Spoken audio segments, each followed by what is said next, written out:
Good morning. நான் உங்கள் maths teacher பேசுகிறேன். All of you welcome to our maths ma'am TNPSC class. இன்றைக்கி நம்ம பார்க்க போகிறது difference between the simple interest and the compound interest தான் பார்க்க போகிறோம். ஸோ அதில் பாருங்கள் ஒரு sum. Find the rate of interest. நல்லா பாருங்கள், ரேட் ஆஃப் இன்ட்ரெஸ்ட் வட்டி வீதத்தை நம்ம கண்டுபிடிக்கணும். If the difference between simple interest and compound interest on rupees 8,000, அதாவது 8,000க்கு காம்பவுண்ட் இன்ட்ரெஸ்ட்டுக்கும் சிம்பிள் இன்ட்ரெஸ்ட்டுக்கும் ஆன டிஃப்ரென்ஸு ஃபார் 2 இயர்ஸ் 2 வருஷத்துக்கு எவ்வளோ கொடுத்துருக்காங்க? 20 ரூபா கொடுத்துருக்காங்க. அப்படின்னா ரேட் என்ன, வட்டி வீதம் என்ன? நல்லா பார்த்துங்க, கணக்கு குழப்பிக்காதீங்க. டிஃப்ரென்ஸு கொடுத்துட்டாங்க. அதாவது 2 வருஷத்துக்கு சிம்பிள் இன்ட்ரெஸ்ட்டுக்கும் காம்பவுண்ட் இன்ட்ரெஸ்ட்டுக்கும் ஆன டிஃப்ரென்ஸு 20 ரூபா. எவ்வளோ அமௌண்ட்டுக்கு? இது நமக்கு அசல் பி, நாம் போடுற அசல் பி. அப்போ இதுதான் பிரின்சிபல். இந்த 8,000த்துக்கு 2 வருஷத்துக்கு இது என்ன? சிம்பிள் இன்ட்ரெஸ்ட்டுக்கும் காம்பவுண்ட் இன்ட்ரெஸ்ட்டுக்கான டிஃப்ரென்ஸ் 20 ரூபா. அப்போ ரேட் ஆஃப் இன்ட்ரெஸ்ட், அப்போ ஆர் என்ன? இவ்வளோ தான். இப்போ 2 வருஷம் அப்படிங்கும்போதே நம்ம ஃபார்முலா எழுதிக்கலாம். 2 வருஷத்துக்கு என்ன ஃபார்முலா உனக்கு தெரியும்? Pi into R by 100 whole square. இது 2 வருஷத்துக்கு காம்பவுண்ட் இன்ட்ரெஸ்ட்டுக்கும் சிம்பிள் இன்ட்ரெஸ்ட்டுக்கும் இடைப்பட்ட டிஃப்ரென்ஸு. இது ஈக்குவல் டு எவ்வளோ கொடுத்துருக்காங்க? 20 ரூபா கொடுத்துருக்காங்க. இது புரியுதா? இதில் பி நமக்கு தெரியும், பிரின்சிபல் 8,000. அப்போ 8,000 இன்ட்டு இந்த ஆர் நமக்கு தெரியாது. அப்போ அது அப்படியே ஆர் பை 100 இன்ட்டு இதில் பாருங்க ஹோல் ஸ்கொயர் இருக்கிறனால நான் 2 தரம் ஆர் பை 100ன்னு எழுதிக்கிறேன். Equal to 20. புரியுதா தங்க? 2 வருஷத்துக்கு சிம்பிள் இன்ட்ரெஸ்ட்டுக்கும் காம்பவுண்ட் இன்ட்ரெஸ்ட்டுக்கான formula P into R by 100 whole square. அது எவ்வளோ கொடுத்துருக்காங்க? 20 ரூபா கொடுத்துருக்காங்க. அப்போ அசல் 8,000 போட்டாச்சு. ஆர் பை 100 ஆர் பை 100 2 0 அப்படியே அடித்தாச்சு. இந்த ஒரு ஜீரோ அப்படியே அடிச்சுக்கலாம். இப்போ பாருங்கள், இங்கே 8 இருக்குது, இங்கே 10 இருக்குது. இப்போ இதை என்ன பண்ணலாம் அப்படின்னா இதுக்கும் அப்படியே அடிக்கலாம். இல்லை நீங்கள் அந்த சைடு கொண்டு போய் கூட அடிக்கலாம். எப்படின்னா இங்கே பாரு, இதுக்கும் 2ஆம் வாய்ப்பாட்டில் அடிச்சுக்கிறேன். 2ஆம் வாய்ப்பாட்டில் அடித்தா 4 2 8 I 2 10.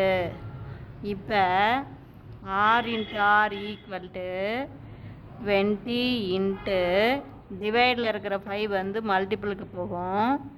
மல்டிப்புளில் இருக்கிற 4 கீழே டிவைடில் வரும். இப்போ இங்கே அடிக்கலாம். 1 4 4 I 4 20. அப்போ 5 இன்ட்டு 5 இங்கே ஆர் இன்ட்டு ஆர் 2 தடவை வந்துருச்சா? அப்போ ஸோ ஆர் ஈக்குவல் டு 5%. இவ்வளோ தான் தங்கம். இப்போ புரிஞ்சுதுங்களா? இதில் ஏதாச்சும் டவுட் இருந்தால் கேளுங்க. அதாவது the rate of interest R கண்டுபிடிக்கணும். ஆர் தெரியாது, அப்படியே வச்சுக்கிட்டேன். 2 வருஷத்துக்கு சிம்பிள் இன்ட்ரெஸ்ட்டுக்கும் காம்பவுண்ட் இன்ட்ரெஸ்ட்டுக்கான டிஃப்ரென்ஸுக்கான formula P into R by 100 whole square. இங்கே அசல் பி 8,000. இது ஆர் தெரியாது. இது ஏன் நம்ம 2 தடவை எழுதுனா ஹோல் ஸ்கொயர் இருக்கிறனால 2 தடவை எழுதுகிறோம். டிஃப்ரென்ஸு 20 அவனே கொடுத்துட்டான். ஜஸ்ட்டு அடித்து போடுறது மட்டும்தான் தங்கம். இங்கே அப்படியே அடிச்சுக்கோ, 3 0 அடிச்சுக்கோ. அப்புறம் 8க்கும் 10க்கும் 2ஆம் வாய்ப்பாடு 4 2 8 I 2 10. இப்போ ஆர் மட்டும் இங்கே வச்சுக்கிங்க. இந்த வகுத்தில் இருக்கிற 5 இந்தாண்ட போச்சுன்னா பெருக்கலாக இருக்கிற 4 இந்தாண்ட வந்தால் வகுத்தல். அடித்து போட்டிங்கன்னா 5 இன்ட்டு 5 இங்கே ஆர் இன்ட்டு ஆர். அப்போ தேர்ஃபோர் ஒரு ஆர் ஈக்குவல் டு 5%. இப்போ புரிஞ்சுதா தங்கம்? இதில் ஏதாச்சும் டவுட் இருந்ததுன்னா கேளுங்க. Wish you all the best. அடுத்த கணக்கு பாருங்கள். Find the principal. நம்ம பிரின்சிபலை கண்டுபிடிக்கணும். பிரின்சிபல்னால் என்ன?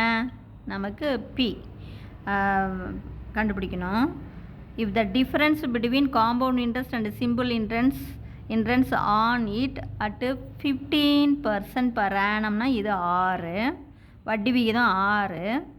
அப்புறம் ஃபார் 3 இயர்ஸ் 3 வருஷத்துக்கு காம்பவுண்ட் இன்ட்ரெஸ்ட்டுக்கும் சிம்பிள் இன்ட்ரெஸ்ட்டுக்கான டிஃப்ரென்ஸு எவ்வளோ கொடுத்துருக்காங்க? 1134 ரூபா கொடுத்துட்டாங்க, ஆன்சர் கொடுத்துட்டாங்க. நம்ம பிரின்சிபலை கண்டுபிடிக்கணும். வட்டி வீதம் 15%. எத்தனை வருஷம்? 3 வருஷம். அப்போ நமக்கான ஃபார்முலா வந்து பார்த்தோம்னா இது 3 வருஷம் அப்படிங்கும்போது சிம்பிள் இன்ட்ரெஸ்ட்டுக்கும் காம்பவுண்ட் இன்ட்ரெஸ்ட்டுக்கான different P into R by 100 whole square into 3 plus R by 100. பாருங்கள், 3 வருஷத்துக்கு சிம்பிள் இன்ட்ரெஸ்ட்டுக்கும் காம்பவுண்ட் இன்ட்ரெஸ்ட்டுக்கான டிஃப்ரெண்ட்டுக்கான formula P into R by 100 whole square into 3 plus R by 100. இந்த ஆன்சர் எவ்வளோ கொடுத்துருக்காங்க? 1134 அப்படின்னு கொடுத்துட்டான். இப்போ புரிஞ்சுதுங்களா? இப்போ நாம் போடலாம் P. அசல் P நமக்கு இதுதான் நம்ம கண்டுபிடிக்கணும். Pயை வந்து நம்ம பிரின்சிபலை கண்டுபிடிக்கணும். இன்ட்டு R வந்து பாருங்கள் 15%. அப்போ தேர்ஃபோர் இன்ட்டு இதை வந்து என்ன பண்ணலாம்? 15 divided by 100 into 15 divided by 100. ஏன்னா ஹோல் ஸ்கொயர் இருக்கிறதுனால 15/100 2 தடவை எழுதிக்கிறேன். இன்ட்டு 3 ப்ளஸ் R வந்து 15/100 ஈக்குவல் டு 1134. இவ்வளோ ஜஸ்ட்டு நீங்கள் அடித்து போடுறது மட்டும்தான். இப்போ பார்த்துக்கலாம். இப்போ பார்த்தா இதை நம்ம எதால் அடிச்சுக்கலாம்? 5ஆல் அடித்து போட்டுக்கலாம். 5ஆல் அடிச்சுக்கிட்டோம்னா 3 5 இங்கே 5ஆல் அடிங்க. 3 5 இங்கே 2 5 10 இது 0. இதை அப்படியே ஜஸ்ட்டு கிராஸ் மல்டிபிள் பண்ணி கூட்டிக்கலாம். அப்போ இங்கே கண்ணு P இன்ட்டு 15/100 இன்ட்டு 15/100 இன்ட்டு இது குறுக்கு பெருக்கல் பெருக்கணும். இது 20 3 60. 60ஓட 3 கூட்டினா 63. அப்போ 63/20 ஈக்குவல் டு 1134. புரியுதுங்களா? இப்போ கண்ணு இதை அப்படியே அடிக்கலாம். 5ஆம் வாய்ப்பாடு 3 5 இது 20. அதே மாதிரி 3 5 2 10 0. இப்போ 3ஆம் வாய்ப்பாடு. இந்த 3ஆம் வாய்ப்பாட்டில் அடிக்கும்போது கண்ணு இதுக்கும் இதுக்கும், ஏன்னா இங்கே பெருக்கெல்லாம் இருக்கிறது இந்தாண்ட போனால் வகுத்தல் தான் வரும். நீ அப்படியே அடிச்சுக்கலாம். பாரு, 1 3 3 இங்கே அடி. 3 9 மீதி 2 7 21 மீதி 2 8 24. மறுபடியும் அதே 3ஆம் வாய்ப்பாடு 1 3 3 இங்கே அடிச்சுன்னா 1 3 3 2 6 மீதி 1 6 18. மறுபடியும் இதுக்கும் இதுக்கும் அதே 3ஆம் வாய்ப்பாடு என்ன?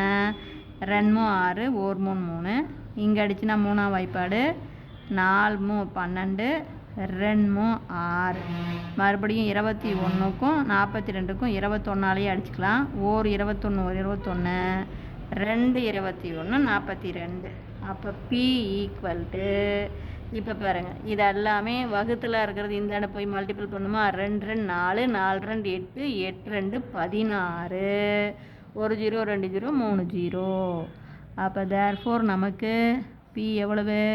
16,000 ரூபா. இங்கே ஜஸ்ட்டு அடிக்கிறது மட்டும்தான் நீங்கள் கவனமாக அடிக்கணும், மீதி ஒன்றுமே கிடையாது. அப்போ நான் சொல்கிறது புரிஞ்சுதாக்கன்னா? ஃபார்முலா 3 வருஷத்துக்கு P into R/100 whole square into 3 plus R/100. இது எவ்வளோ கொடுத்துருக்காங்க? 3 வருஷத்துக்கு சிம்பிள் இன்ட்ரெஸ்ட்டுக்கும் காம்பவுண்ட் இன்ட்ரெஸ்ட்டுக்கான டிஃப்ரெண்ட்டு 1134. ரேட் R வந்து நமக்கு 15. அப்போ 15/100 2 தடவை எழுதணும். இங்கே 15/100 அடித்து போட்டுக்கோ. 5ஆல் 3 5 25 100. இதை கிராஸ் மல்டிபிள் பண்ணால் 3 20 பெருக்குனா 60. 60ஓட 3 கூட்டினா 63/20. இனிமேல் அப்படியே 5ஆம் வாய்ப்பாட்டில் அடிக்கிறது 3ஆம் வாய்ப்பாட்டில் அடிக்கிறது தான் மட்டும்தான். இதெல்லாம் அப்படியே கொண்டு போய் பெருக்க வேண்டியதுதான். இப்போ புரிஞ்சுதா கண்ணு? இப்போ அடுத்த கணக்கு பாருங்கள். அடுத்த கணக்கு, the difference between compound interest and simple interest on a certain sum of money. ஒரு அமௌண்ட், ஒரு சர்டன் சம் ஆஃப் மணிக்கு காம்பவுண்ட் இன்ட்ரெஸ்ட்டுக்கும் சிம்பிள் இன்ட்ரெஸ்ட்டுக்கும் ஆன டிஃபரன்ஸு 2 வருஷத்துக்கு 2% வட்டி வீதத்தில் 1 ரூபா. அதாவது இது டிஃப்ரென்ஸ். இந்த ரூபா அப்படிங்கிறது காம்பவுண்ட் இன்ட்ரெஸ்ட்டுக்கும் சிம்பிள் இன்ட்ரெஸ்ட்டுக்கும் ஆன டிஃப்ரென்ஸு. இதில் 2% அப்படிங்கிறது இது நமக்கு வந்து என்ன ஆர் வட்டி வீதம். எத்தனை வருஷத்துக்கு 2 வருஷத்துக்கு.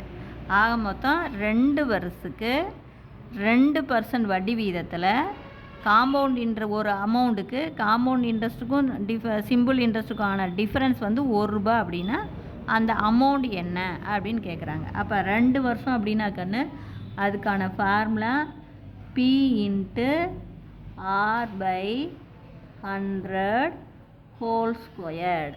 இது உங்களுக்கு தெரியும். 2 வருஷம் அப்படின்னா P × R/100 ஹோல் ஸ்கொயர். இப்போ Pயை தான் நம்ம கண்டுபிடிக்கணும். இந்த டிஃப்ரென்ஸு எவ்வளோ கொடுத்துருக்காங்க? ரூபா கொடுத்துருக்காங்க. அப்போ P தெரியாது. அப்போ P × R பாருங்கள், நமக்கு வட்டி வீதம் 2. அப்போ 2/100 இன்ட்டு பாருங்கள் ஹோல் ஸ்கொயர் இருக்கனால 2/100 2 தடவை எழுதிக்கணும். 2/100 = 1. புரியுதா கண்ணு? ஃபார்முலா 2 வருஷத்துக்கு சிம்பிள் இன்ட்ரெஸ்ட்டுக்கும் காம்பவுண்ட் இன்ட்ரெஸ்ட்டுக்கான டிஃப்ரென்ஸுக்கான formula P × R/100 whole squared. அப்போ P நமக்கு தெரியாது, அப்படியே வச்சுக்கலாம். R வந்து 2. அப்போ 2/100 ஸ்கொயர் இருக்கனால 2 தடவை எழுதியிருக்கோம். இந்த டிஃப்ரென்ஸ் வந்து ரூபா கொடுத்துட்டாங்க. இப்போ ஜஸ்ட் அப்படியே நம்ம அடிச்சுக்க வேண்டியதுதான். 1 2 I 2 10 0. அதே மாதிரி 1 2 I 2 10 0. இப்போ பாரு, இது வந்து டிவைடில் இருக்குது. இது வந்து அப்படியே அந்தாண்டு போய் மல்டிபிள் ஆகும். அப்போ தேர்ஃபோர் நமக்கு அசல் P = 5 5 25. அப்போ 25 2 0.